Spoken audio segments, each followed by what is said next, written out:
If you're an American, you've probably heard this one before. Capitalism means freedom. With the liberty of the free market, the thinking goes, individuals are empowered to make their own decisions. Sounds good, right? If you buy into this logic, then any alternative with more role for the public seems oppressive and tyrannical, one where other people make all the decisions for you. Appealing in theory. In practice, not true. Our economy isn't about freedom at all, just the opposite.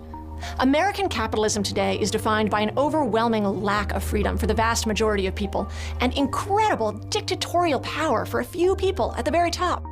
That's because we have allowed big corporate monopolies to take over a lot of the work of government and replace public institutions with private for-profit ones.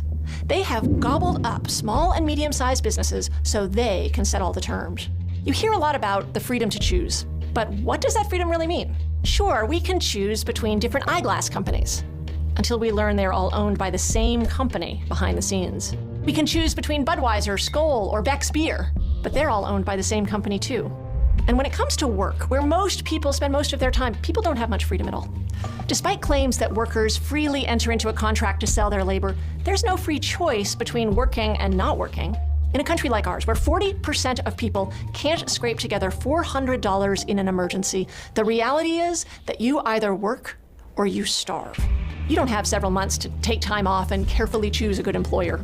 In order to survive, people submit to working menial, unrewarding jobs for little pay, no security, and bad benefits. And once they're on the job, that lack of freedom only gets worse. When we go to work, we check our hard-won rights at the door, and your employers rule over you night and day. Big corporations like Amazon punish workers for speaking out. Many corporations are now spying on workers' political activities. They intrude into people's private lives, monitor their social media, and regulate their breaks. In poultry plants across the country, workers are penalized for simply using the bathroom, to the point that they wear adult diapers and avoid drinking water so as to keep working. That's not freedom. And when the boss decides to fire you, there's no due process. Like a feudal lord, he can fire and punish workers at will. In practice, American workplaces are like private governments, where the freedoms we associate with democracy don't exist. When we clock in, we become subjects, not citizens. Without anti-monopoly regulations to restrict their size, or labor unions to contest their power over employees, corporations and their wealthy CEOs have as much power over ordinary people as any government agency, if not more.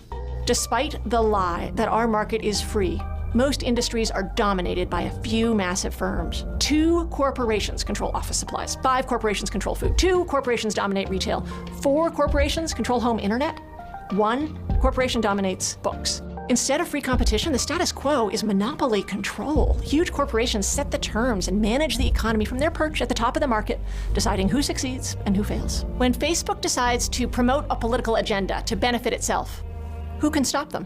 When Amazon decides it doesn't like a particular book, that book can vanish from the place most everyone buys books.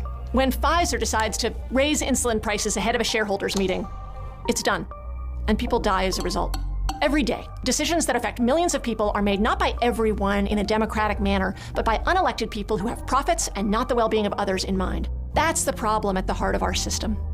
Elected officials are always expressing concern about government intrusion into our private lives, but they're happy to let corporations take advantage of us in ways that would be unconstitutional for any democratic government. The hard truth is that despite what you hear, the modern American economy is not about the freedom to choose. In job markets where you either get a job or you die, in workplaces where the boss is king, and in marketplaces dominated by huge abusive monopolies, you don't have much of a choice at all.